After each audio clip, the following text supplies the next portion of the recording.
So, yung asawa ko tsaka yung apong kumanta kanina, I think that's the whole talk.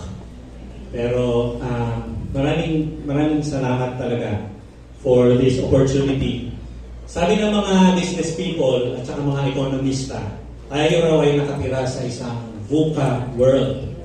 Yung VUCA, V stands for volatile, U stands for uncertain, C stands for complex, and A, ambiguous. So, tayo raw ay nakatira sa isang VUCA world. Volatile, pwedeng sumabog anytime. U, uncertain, alam naman natin yung mga kaganapan. Complex, malinaw na complex yung ating mundo. And ambiguous, very open sa interpretation. Ano ba ito? Marami nang nag-iisip. Ano ba yung pinagmulan ng mga bagay na ito na naririnig namin araw-araw? So, ngayong umaga, ang gusto ko lang tingnan is yung buhay ni Joseph. Okay, a life of significance. Ang sabi nila, meron daw 4 na katanungan na nire-wrestling ng bawat tao. Sino man sila, Kristiyano o hindi. 4 fundamental existential questions. 4 na importanteng tanong. Sino ako? Saan ako nagmula? Bakit ako nandito? Saan ako papunta? So, questions of origin, questions of identity, questions of meaning, questions of destiny. Sino ako? Saan ako galing? Bakit ako nandito? Saan ako papunta? Itong life of significance ay patungkol sa pang-4 na tanong. Saan ako papunta? Pero actually, kung titignan mo yung buhay ni Joseph, ang lahat na yun ay mapagsama-sama natin. At sana ngayong umaga, habang kayo ay nakikinig, bisita ka man or hindi, pwede mong isipin ito, lahat ito, all throughout history. Itong 4 main life questions, existential questions, ang nagkukonsumo sa kanila. Ito yung pinag-iisipan nila. Ito yung ang daming buhay ang diyan ginugugol. Depende kung paano mo sagutin yung tanong na yan, yan yung uri ng buhay ang meron ka at magkakaroon sa araw. So, a life of significance. So, titignan natin yung buhay ni Joseph. Jose. Ito ay sa Old Testament. Ito yung madalas na tawaging Joseph the Dreamer. Isa sa mga anak ni Jacob. Importante ito. Kung titignan mo yung spread ng Old Testament, particularly yung book ng Genesis, 50 chapters lang yan. And yet, chapters 37 to 50 naka-devote sa buhay ni Joseph. So, almost 1/4 or more than 1/4. Konting decimal point. More than 1/4. So, importante yung buhay ni Joseph. Marami na ang mga theologians na nag-aaral na nagsabing, kung ihahambing mo sa buhay ni Jesus, pwede siyang matawag na type. O ibig sabihin, foretaste ng darating na Jesus. So, importante malaman natin. So, ating survey. Ano ba yung mga nangyari sa buhay ni Joseph kung hindi natin siya kilala? So, si Joseph, anak siya ni Jacob. Marami siyang mga anak, di ba? Ilan yung anak niya? Okay. So, sa mga anak niya na yon, si Joseph naging paborito niya. Dahil si Joseph, anak ng paborito niya asawa. Kasi maraming asawa ito si Jacob. And anak ni Rachel ito si Joseph. So, naging paborito niya si Joseph. So, favorite niya si Joseph. Pero si Joseph, nagkaroon siya ng 5 defining moments sa kanyang buhay. 5 defining moments. Una, is yung kanyang mga panaginip. Nanaginip ito si Joseph At pinento pa niya sa mga kapatid niya. 12 silang magkakapatid. So sabi ni Joseph, mga bro, meron akong panaginip. Ito yung panaginip ko. Nag-aani tayo, tapos lahat tayo may ani. Tapos yung mga inani natin, tinali natin, at yung mga inani ninyo, yumukod sa akin. Ano mararamdaman ng mga kapatid niya? Matutuwa ba o hindi? Hindi. So, yun yung mga panaginip niya. Isa pang panaginip niya, mayroong 12 mga bituin, kasama yung araw at saka buwan, yumukod din sa isang bituin na siya raw yun. So, pati na ngayon, yung magulang niya nagalit na din sa kanya. Medyo, hindi naman, parang pinagsabihan lang siya. Oops, magbantay ka sa sinasabi mo Joseph. So, isa yun sa kanyang formative na experiences. Pangalawa, Ibinenta siya ng kanyang mga kapatid dahil din dun sa kanyang pagyayabang na nakikita nila, paborito siya, tapos yung panaginip niya, pinento niya sa kanila. So, actually, si Joseph ang unang recorded na victim ng human trafficking sa Bible, di ba? Binenta siya.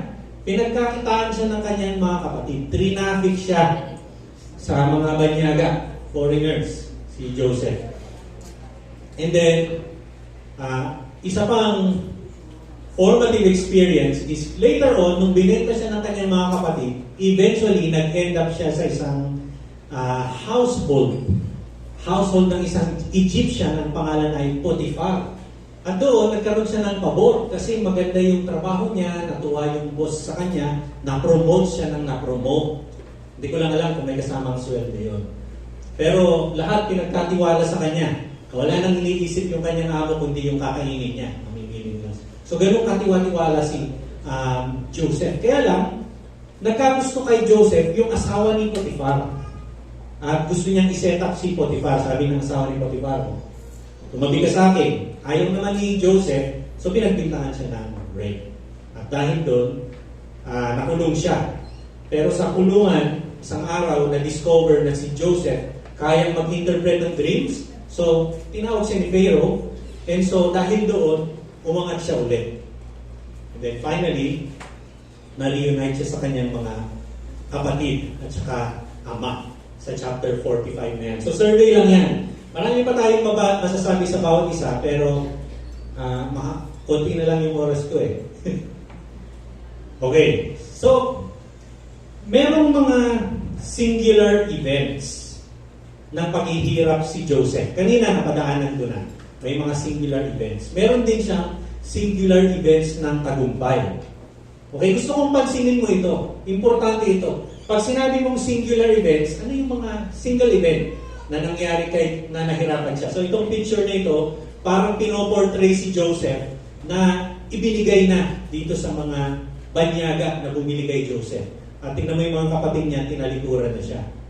Okay? So it's a singular moment of hardship. Pero pagkatapos na ito naman, let me read for you kung masyado mali. The Lord was with Joseph so that he prospered and he lived in the house of his Egyptian master. When his master saw that the Lord was with him and that the Lord gave him success in everything he did, Joseph found favor in his eyes and became his attendant. Potiphar put him in charge of his household and he entrusted to his care everything he owned. From that time, he put him in charge of his household and of all that he owned. The Lord blessed the household of the Egyptian because of Joseph. The blessing of the Lord was on everything Potiphar had, both in the house and in the field. So Potiphar left everything he had in Joseph's care. With Joseph in charge, he did not concern himself with anything except the food he ate. So, na-promote si Joseph. Okay, so una, binenta siya, singular event of his hardship, singular event naman ito ng victory. Okay, and then what happened next after this? After this, katulad ng sinabi ko, nagkagusto nga sa kanyang asawa niya, hindi napagbintangan siya ng rape. Okay? Pansinin mo and then anong nangyari? Bumaba na naman yung trend. Nagkaroon na naman siya ng singular event of hardship. So bakit ko ito sinasabi? Gusto ko lang pansinin mo ito kasi si Joseph ay follower of God. Matutuklasan natin mamaya. And sa mga bawat punto na ito ay singular event. Kung kukunin mo yung meaning ng isang buhay dahil sa isang singular event, kulang. Halimbawa, naghihirap yung isang kapatid. Tapos i-interpret mo ngayon, ano kayang kahulugan nito? Bakit kaya siya nagkakaganyan? May kasalanan ba? Na nagigets mo? Isusubukan mo ngayon gumawa ng deduction. Sinusubukan mo ngayon gumawa ng conclusion. Bakit kaya may paghihirap na ganito? Meron bang nangyari yung mali? Or kung umangat naman siya, grabe yung blessing niya. Kulang ang singular event para bumuo ng conclusion sa kabuuan ng isang buhay. These are just singular events. Okay? At makikita pa natin yan mamaya. So, sa Genesis 29:30, so nakulong na si Joseph pagkatapos siyang pagbintangan ng rape. Sumigaw yung ano. So, nung unang panahon pa pala, meron nang nagsiset up ng rape. Okay? Pero nung nandun sa, hindi mo mapipigilan yung blessing ni Lord. Kasi nung nakulong na si Joseph, what happened? Joseph's master took him and put him in prison, the place where the king's prisoners were confined. But while Joseph was there in prison, the Lord was with him. He showed him kindness and granted him favor in the eyes of the prison warden. So, nakikita mo yung mga words na yun. Favor. The Lord granted him favor in the eyes of the prison warden. So the warden put Joseph in charge of all those he held in prison. He was made responsible of all that was done there. The warden paid no attention to everything under Joseph's care because the Lord was with Joseph and gave him success in whatever he did. So dito pala makikita mo may pattern na si Joseph. Kanina, nung napunta siya kay Potiphar, sabi, si Potiphar halos wala nang iniintindi. Wala nang iniisip. Kakainin na lang niya ang kanyang problema. Dito, nung nakulong na naman si Joseph, kahit yung warden, wala na rin iisipin. Ano ang sinasabi nito tungkol kay Joseph? At sa karakter ni Joseph, Joseph was trustworthy. Grabe yung integrity niya. Kahit na hindi tinututukan yung inuutos sa kanya, maaasahan mo yung quality ng kanyang trabaho. Kasi hindi yung galing lang sa panlabas, mayroong pinanggagalingan yung behavior ni Joseph. Something deeper. Yung character ni Joseph nagugat sa mas malalim kaysa sa kung ano lang yung makukuha niya. Kasi kung dito, wala naman siyang nakakala. Ilang taon na. By the way, kung from the start na ipinagbili si Joseph, 17 years old. 17 years old si Joseph nung pinagbili siya. Dito, nung nakulong siya, mga around mid-20s, early 20s na nangyari yan. So imagine, sino sa atin ang katulad kong late teens? 17 years old, biruin mo, ibinenta ka ng mga kapatid mo. Right? So just imagine. So, ako, kung yan yung na-experience mo, you can just imagine, pagkagaling, punong-puno ng galit si Joseph, he would have been justified. Pag punong-puno ng galit, lahat na lang sisipain niya, lahat na lang sisirain niya. Pero anong makikita natin sa buhay ni Joseph? Ganun ba hindi? He was gentle. He was still industrious. Masipag pa rin siya. He was still respectful. At nakikita ng mga tao yan. Mapapansin mo kasi sa tao yan eh. Hindi mo maitatago ang bad behavior. Hindi mo maitatago yung ugat ng kabalitan. And it seems hindi mabait si Joseph. Okay, and again, nung nakulong siya, kung alam mo yung kwento, nung Sunday School, may dalawang opisyales si Pharaoh na nandoon at in-interpret ni Joseph yung kanilang mga panaginip. Yung isa ay na-restore na naging opisyal ulit ni Pharaoh, yung isa naman ay pinatay. Katulad ng interpretation ni Joseph. Tingnan mo na lang, basahin mo na lang. Wala na kasi akong time. So, singular events of hardship and victory. So, sa kabila ng kanyang promotion na assistant ni Warden, umabot pa ng 2 taon pagkatapos niya na-interpret yung dreams ng official na na-restore kay Pharaoh bago siya napansin. Pero patuloy yung kanyang good behavior, patuloy yung kanyang display ng kanyang good character. And then finally, tinawag siya ni Pharaoh. Okay, so the plan seemed good to Pharaoh and all his officials. So Pharaoh asked him, "Can you find anyone like this man on whom is the Spirit of God?" So ito na yun. Kasi nung na-restore na yung official, actually, yun yung tawag doon? Cup-bearer. Yung cup-bearer ang na-restore kay Pharaoh. Tapos, nung nagsisilbi na siya kay Pharaoh, nanaginip naman ito si Pharaoh na kakaiba yung panaginip niya. Yung una niyang panaginip tungkol sa mga baka. Yung pangalawa tungkol sa mga palay. Yung una, yung matatabang baka, kinain yung mga payat na baka. Tapos yung pangalawa, parang naulit pero payat na palay, kinain yung matatabang palay. Pito. So, naalala ngayon nagtatanong si Pharaoh, sino ba pwedeng mag-interpret ng aking panaginip? Tinawag na nila lahat ng magician sa kaharian, walang may kaya. Biglang naalala ngayon ni cupbearer na, Pharaoh, kasalanan ako kasi actually, merong nag-interpret ng panaginip ko at kung ano yung sinabi niya nangyari sa akin. So, tinawag si Joseph. So, ito na yun. Sa verse 39, nagkaharap na si Pharaoh and Joseph. Then Pharaoh said to Joseph, "Since God has made all this known to you, there is no one discerning and wise as you." Bakit? Ano ba yung sinabi ni Joseph dito? Sabi kasi ni Joseph, sa mga naunang verse, sabi, pero ganito yan, yung panaginip mo, dalawa. Pero isa lang ang kahulugan yan. Ibig sabihin, magkakaroon ng 7 taon ng kasaganaan, susundan ng 7 taon ng kasalatan. So ang gawin ninyo, mag-impok kayo sa panahon ng kasaganaan, para sa panahon ng kasalatan, ay meron kayong dudukutin. Parang Pilipino din yan, pag may sinukso, okay, so nagkakaintindihan tayo, very culturally relevant. So ito na ito, God has made there's no one discerning as you. So dahil sinabi mo yan, sabi kay Joseph, ikaw na lang ang gumawa. Nasubukan mo na ba yun? Nag-suggest ka sa boss mo, "Boss, may suggestion ako." And then sasabihin ng boss, "Okay, dahil maganda yung suggestion mo, gawin mo ngayon." Minsan, nangyayari yan, pero dito magandang nangyari kay Joseph. Kasi dahil sinuggest niya, na-promote siya, naging number 2 siya. Number 2 siya, parang kung dito sa atin, Vice President. Naging Vice President. Without any election, si Joseph, only by appointment ni Pharaoh. "You shall be in charge of my place, and all my people are to submit your orders. Only in respect to the throne will I be greater than you." So, ibig sabihin, in all practical effects, sabi kay Joseph, ikaw ang pinakamataas. Dahil lang sa trono ako mas mataas sa iyo. Yun yung sabi kay Joseph. So, na-promote si Joseph.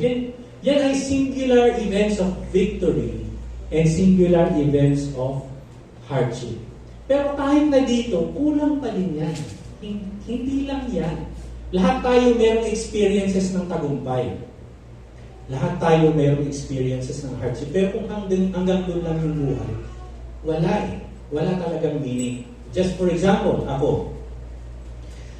Siguro ang pinakamalapit na experience ko ng victory ay bar exams.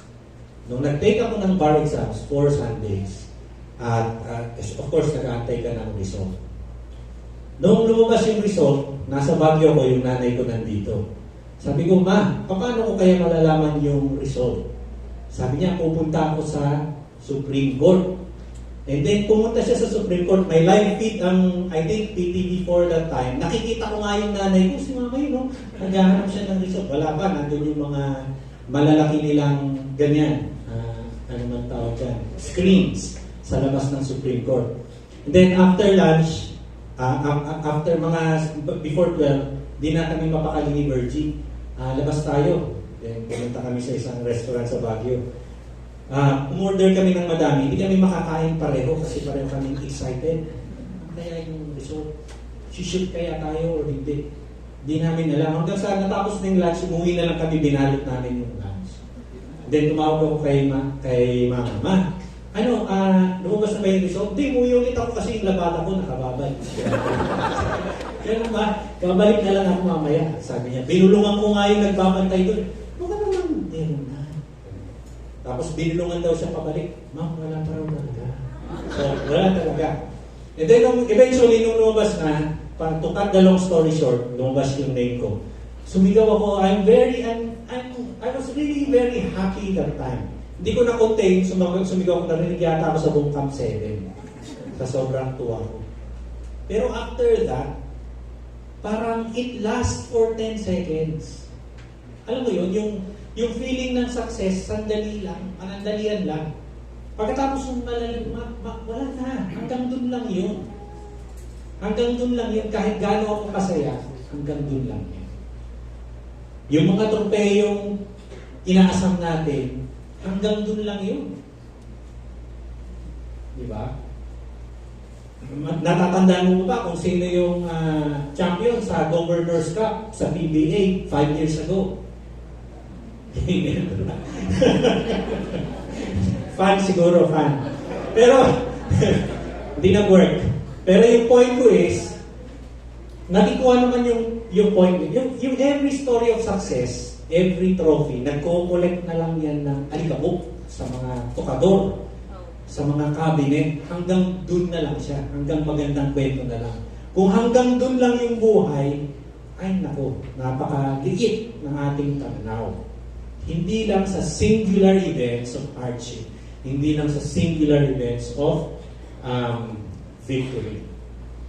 So kung titingnan mo yung buhay ni Joseph, up and down, di ba? Favorite saan siya, high yung feeling niya. Yan yung tinatawag nating hills. Yung feeling mo on top of a hill. I'm the king of the hill. Ganyan. Pagka mababa naman, yan naman yung experiences you are in a valley. Mababa.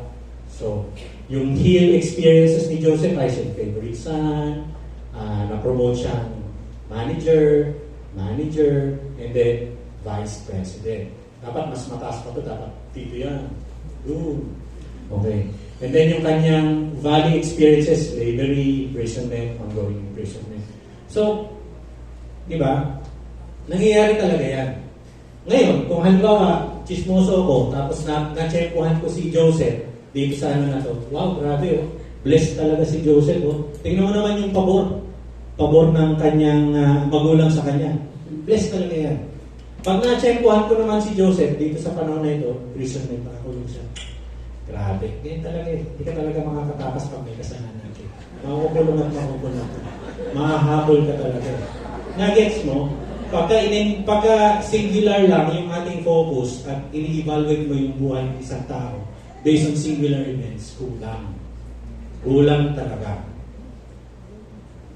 So, paano nilagyan ni Joseph ng significance? Saan mo makikita sa kwento niya yung significance ni Joseph? Well, nilagay niya kasi yung buhay niya sa konteksto ng purpose ni God. Doon niya nakita. Para ma-evaluate mo yung buhay mo, kinakailangan mo actually lumabas doon sa parameters ng buhay mo, doon sa space and time ng buhay mo, doon sa graph na pinakita ko, kinakailangan mong lumabas. Dapat wala ka dyan. Dapat nandito ka. Dapat sa God's plan. Dapat mas malawak pa yung nakikita mo kaysa dito.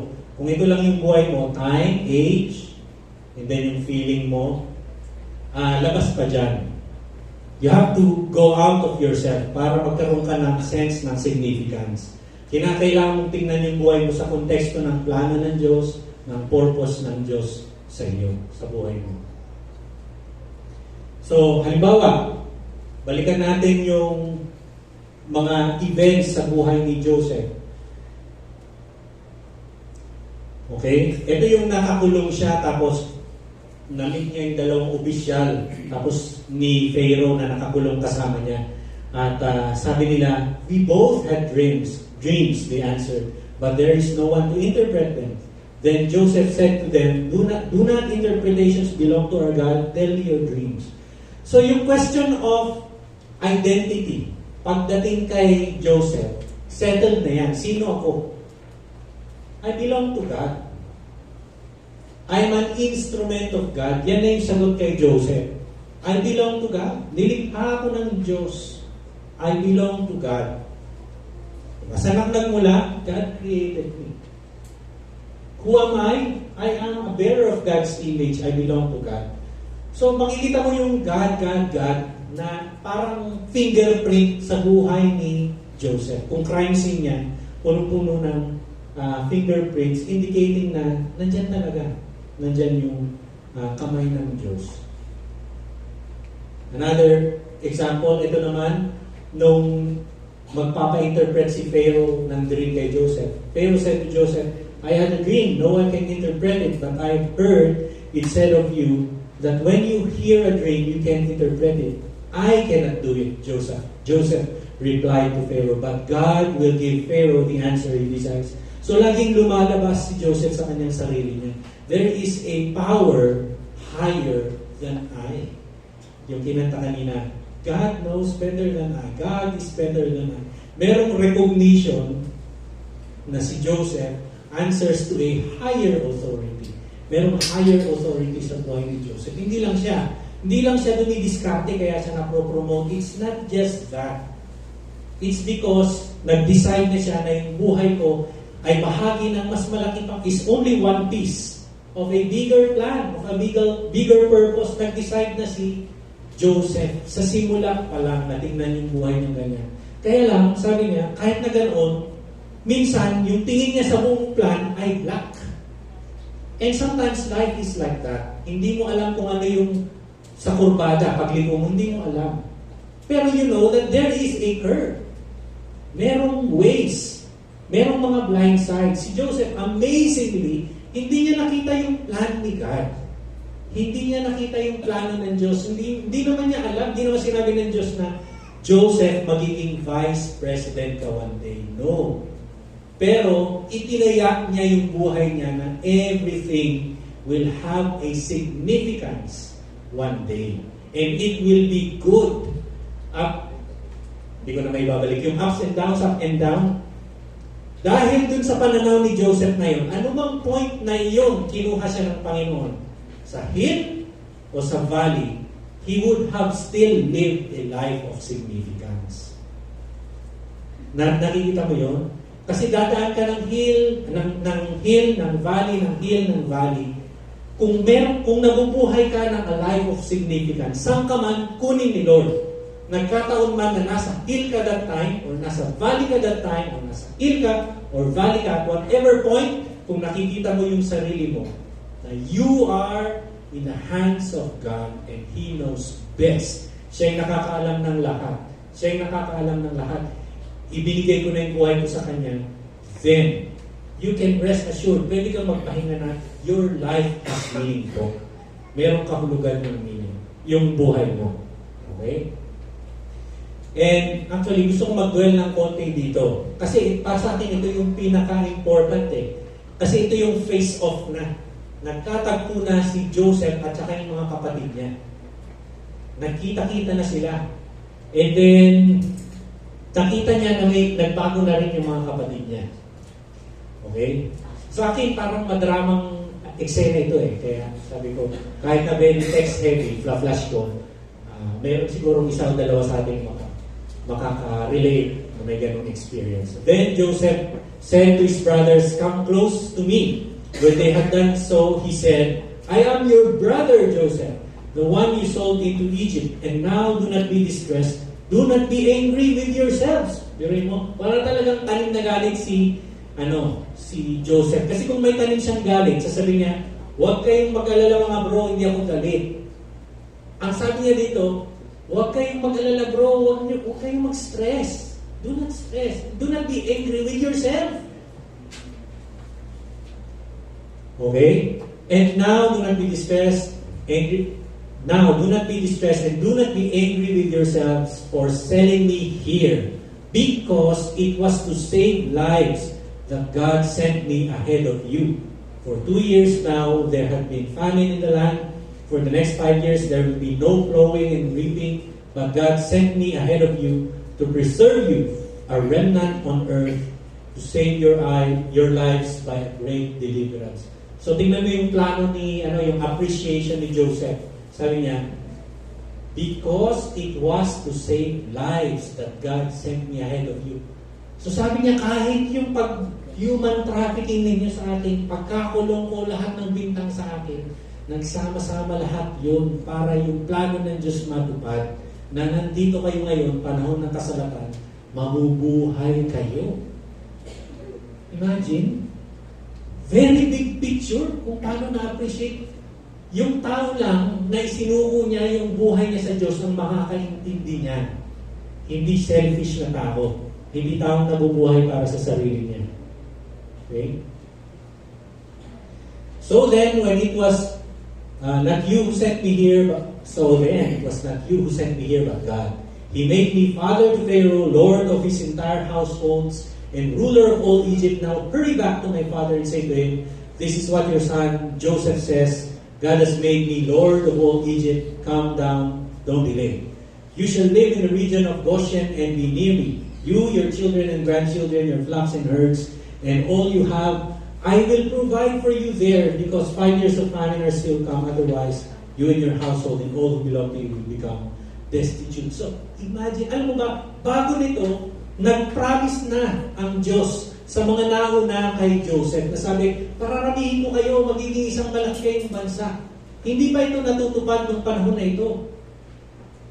Pagka hindi dumating si Joseph, baka namatay sila sa gutom. See? Kung paano yung plano ni Lord at kung paano yung participation ni Joseph doon. Okay. So I just want us to parang pansinin yan. And then, ito naman, nung namatay na si Jacob, natakot yung mga kapatid niya sa kanya. Sabi, naku, patay na si Jacob. Patay ni si Amam. Baka naman si Joseph, dahil patay na, gagantihan na tayo. So ito, his brothers then came and threw themselves down before him. We are your slaves, they said. But Joseph said to them, don't be afraid. Am I in the place of God? You intended to harm me, but God intended it for good. Napaka-expansive ng ganyang interpretation ni Joseph. Ganun yun. Kung yung buhay mo isinuko mo sa Diyos, hindi ka makitid. Very expansive ka. You can still be very patient. Kahit na nasa gitna ka ng trial, you can still be very generous. You can still experience joy, the fullness of joy. Kasayahan kahit na nasa gitna ka ng trial because of that view. Kapag ganun yung worldview mo na ibinigay mo na po lahat sa Diyos. It is not about singular events. It's about significance na binibigay ng Diyos lamang. Okay, so don't be afraid, sinasabi sa kanya. You intended to harm me. So, kapag ikaw ay nasa Panginoon at isinurrender mo na sa Diyos, kahit na anong gawin pa ng tao sa iyo, kahit na masaktan ka rin sa result, nasaktan din naman si Joseph nung siya ay binenta. Kinulong. Hindi naman tayo immune dyan. Don't think that because you say you're believers, immune tayo sa mga ganyan. No. Hindi. Okay? And then, so yan yung gusto ko, life of significance. And before I finish, meron lang akong ipapakita na video. Patutulungan ako ni brother sa likod.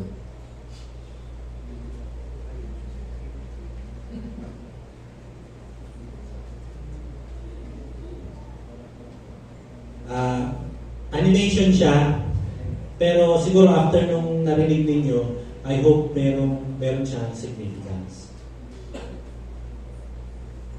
Try natin kung kagana.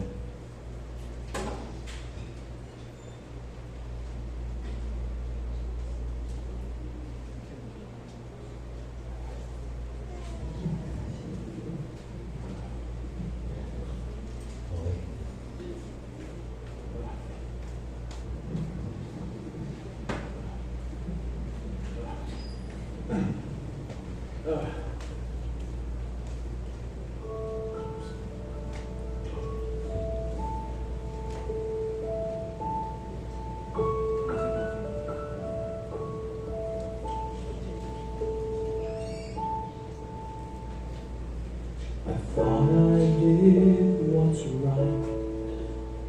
I thought I had the answers. I thought I chose the surest road, but that road brought me here. So I put up a fight and told you how to help me. Now just when I have given up, the truth is coming clear. You know better than I. You know the way. I've let go.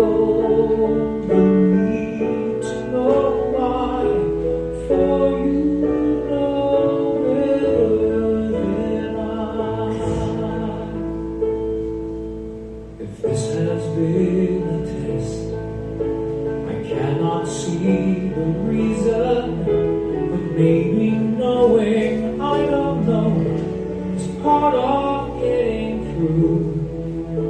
I try to do what's best, and faith has made it easy to see the best thing I can do is put my trust in you, for you.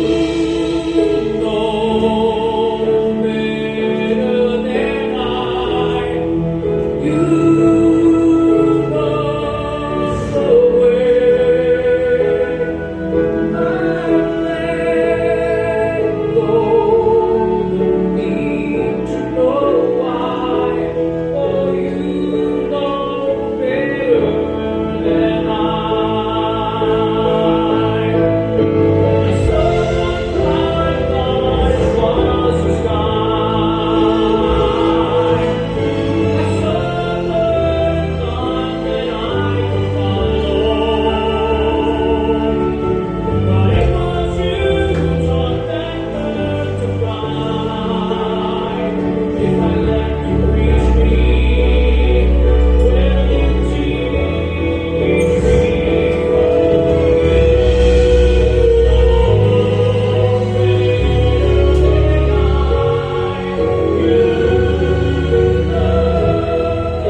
gusto ko talaga yung song na yan. It's one of my favorite songs na storytelling na tungkol sa Bible. And tatapusin ko in one slide and just to speak to the visitors. Life lessons. Ano ba yung mga life lessons na nakuha natin dun sa kanina pa natin pinag-uusapan? Well, see beyond singular events. Huwag kang matalik sa mga singular events kasi mayroong mas malaking kahulugan yan sa plano ng Diyos. Then, seek a life of significance. Kasi dito nagko-converge yung 4 na tanong, 4 fundamental questions in life. Yung questions po na origin, saan ako nanggaling, identity, sino ako, meaning and significance, bakit ako nandito, and then destiny, saan ako papunta, nagko-converge yan. Alam niyo kung saan ang point? It's at the cross of Calvary. In Jesus, nagko-converge yan. Kapag ka binigay mo yung buhay mo sa Panginoon, and then you really give your life to Him, to obey everything He tells you in the Bible. Pagka ganun yung direction ng buhay mo, then, doon nagko-converge, you answer all those fundamental, existential questions na problema ng mga matatalinong mga tao noong unang panahon hanggang ngayon. And then, sorrow over a life of separation from God. So, idiom yan. To sorrow over means to repent. Ibig sabihin, tapos na ako sa mga singular events. Gusto ko nang mabuhay ng yung kabahagi ako sa plano ng Diyos. And that's the first step. That's the first step towards a life of significance. And then, surrender to God's greater plan for your life. So, 4 points. 4 points na take away dito sa life ni Joseph. Okay? So, we're about to ready to wrap up. Tumayo tayo and then let's pray.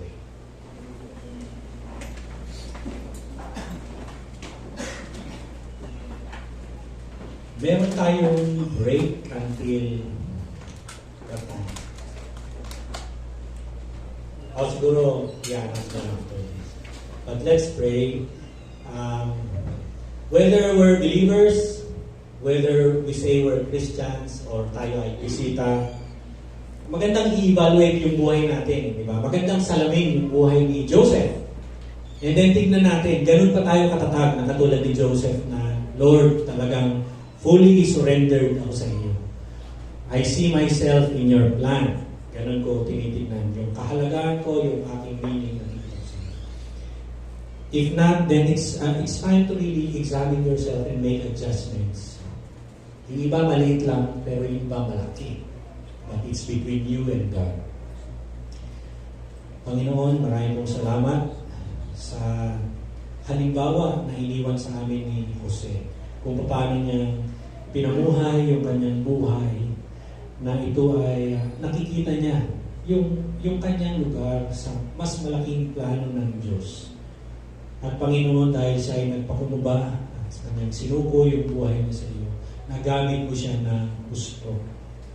Panginoon, ganito rin po yung gusto namin mangyari sa aming mga buhay, magkaroon ng significance, magkaroon ng kahalagaan, Panginoon, sa mas malaking plano mo sa iyong kaharian, Panginoon. At hindi lang para sa buhay na ito, kundi mas malawak pa, Panginoon, mas mahaba pa, lagpas pa sa kung ano nakikita namin, lagpas pa sa panahon na ito, lagpas pa, Panginoon, sa aming mga naintindihan. Sapagkat ikaw ang nakakaalam ng higit kaysa sa amin. Lord, maraming pong salamat at nandito kami sa lugar na ito. Sa mga bisitang naririto, Lord, alam namin na sila ay naririto dahil sa iyong plano, kasama sa iyong plano. Nawa sa panahon na ito na sila ay nasa isang intersection, Panginoon, isang decision point sa kanilang buhay. Sila ay mag-decide na isuko yung kanilang buhay para ang plano mo ang siyang mangyari sa kanila. Maraming salamat, Panginoon, at patubayan mo kami sa nalalabibang mga elemento at bahagi ng aming pagtitipon maghapon. Sa pangalan ni Jesus.